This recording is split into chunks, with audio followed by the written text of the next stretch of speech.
Pada video kali ini, kita akan membahas topik yang sangat penting dalam dunia jaringan, yaitu DNS.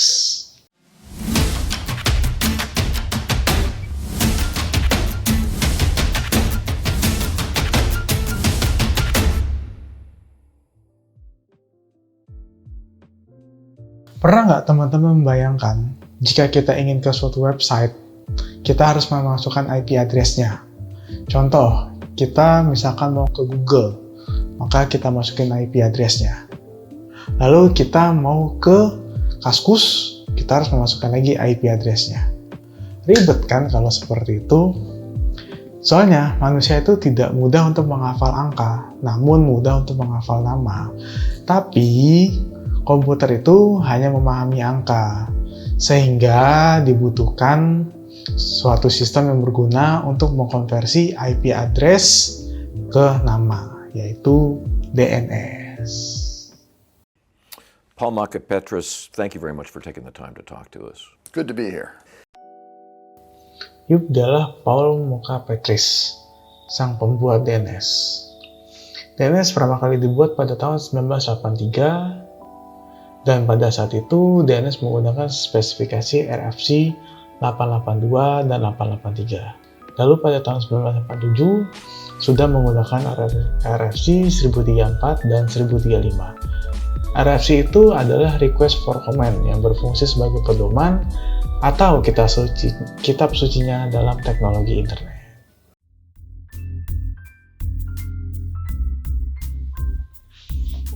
DNS terbagi menjadi dalam dua konsep, yaitu DNS publik dan DNS lokal. DNS publik itu yang biasa kita akses secara publik oleh pengguna internet. Dan ada juga DNS lokal. DNS lokal itu yang bisa diakses secara lokal atau dari intranet. Nah, untuk membuat DNS lokal ada berbagai cara. Ini yang akan kita kupas. Untuk membuat DNS lokal ada berbagai cara.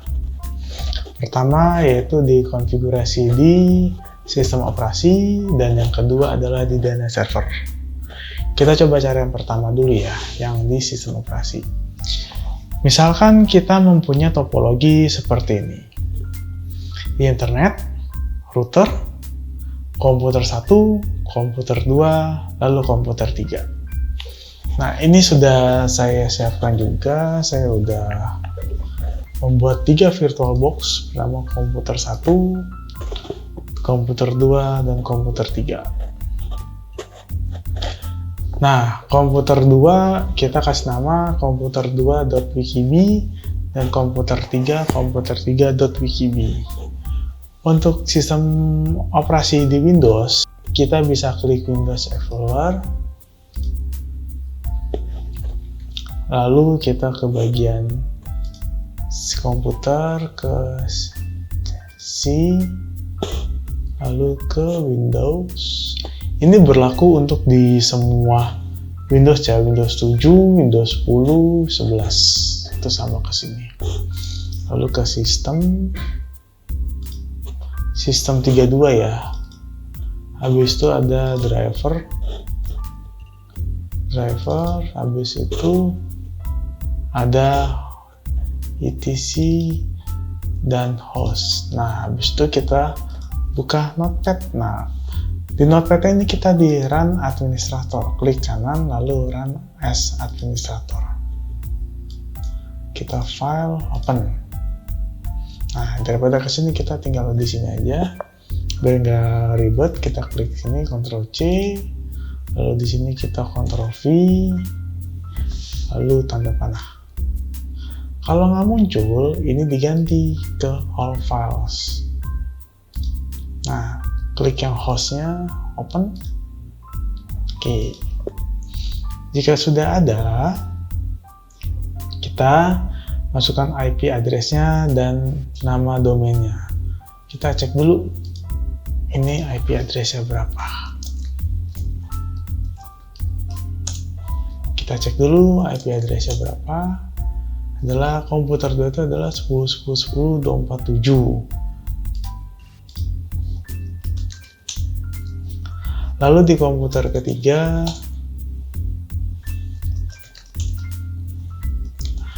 komputer ketiga, IP-nya adalah 10.10.10.251. Oke, kita rubah. Jadi namanya 10.10, IP-nya 247.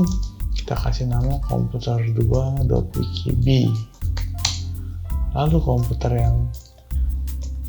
3, IP-nya 251, kita kasih nama komputer3.wikib.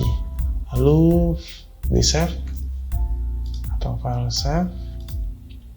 Nah, setelah itu kita tinggal uji coba deh dengan tes ping ke cmd ping komputer 2.wikib. Nah, sudah kepancing ya. Lalu komputer 3.wikib. Oke, ini tahap pertama sudah selesai, install di sistem operasi. Mudah kan? Namun ada kekurangannya.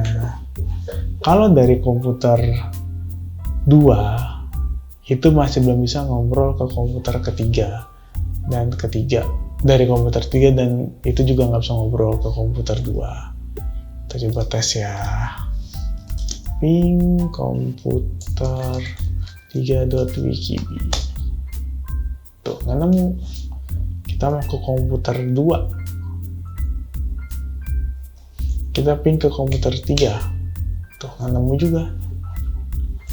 Kita mau komputer 1. Nggak nemu. Nah, tapi kalau dari sistem operasi yang udah disetting, dia bisa ke komputer 3. Lalu dia bisa ke komputer 2. Nah, itu kekurangannya. Tapi ada kok, jika memang diperlukan untuk semua komputer ini dapat manggil semua ke domainnya, yaitu dengan DNS server. DNS server yang akan kita pakai kali ini menggunakan MikroTik. Karena kebetulan di MikroTik itu ada untuk settingan DNS statiknya. Kita masuk ke MikroTiknya dulu ya. Kebetulan IP saya 10.10.10.1. Jika sudah muncul seperti ini, tinggal login saja. Lalu ke bagian IP dan ke bagian DNS. Nah, di DNS ini pilih yang statik. Tuh. Lalu klik Add New. Jika sudah, maka akan muncul pilihan seperti ini. Ada komen, ada name, EXP, tipe, TTL, dan lain-lain. Kita bahas satu-satu ya. Untuk name-nya ini, masukkan dengan nama komputer yang akan kita panggil. Misalkan kita tadi udah buat komputer 2.wikib. Nah, regular advisor itu gunanya untuk jika misalkan user itu mengetik komputer 2 saja, maka secara otomatis MikroTik itu akan mengarahkan ke komputer 2.wikib. Gitu. Tipe A ini adalah DNS record. Ada berbagai macam dan fungsinya juga berbeda. Namun yang kali ini kita akan menggunakan tipe A, yaitu address record, yang berguna untuk mengkonversi sebuah domain ke alamat IP. Oke, time to live-nya, ini TTL itu adalah time to live.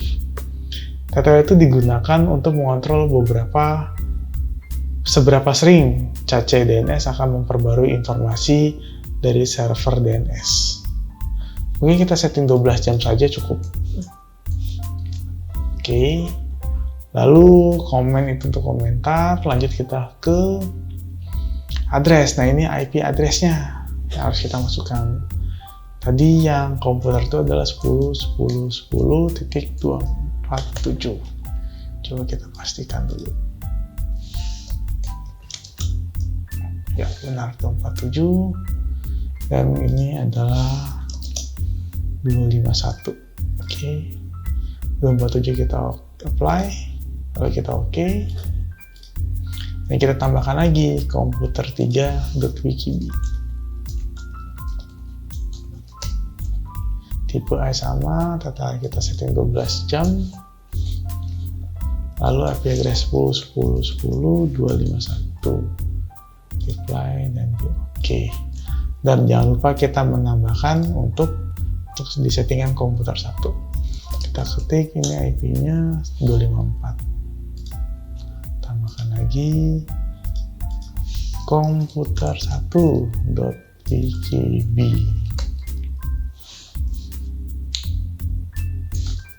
IP 10 254. Nah, ping ke komputer 3 sudah bisa, lalu ke komputer 2 juga sudah bisa. Kita coba dari komputer sebaliknya, kita ping ke komputer 1.pkb, enter dan reply.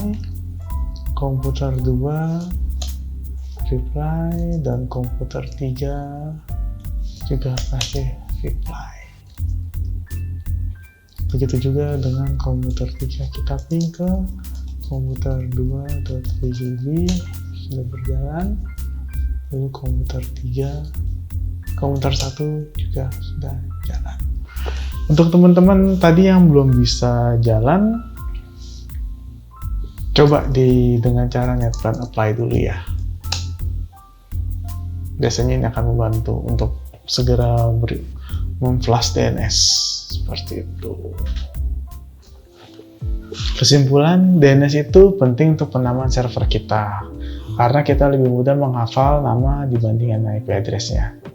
Jika ada selanjutnya ada yang mau dibahas, bisa request di kolom komentar ya. Keep open mind and see you. Bye.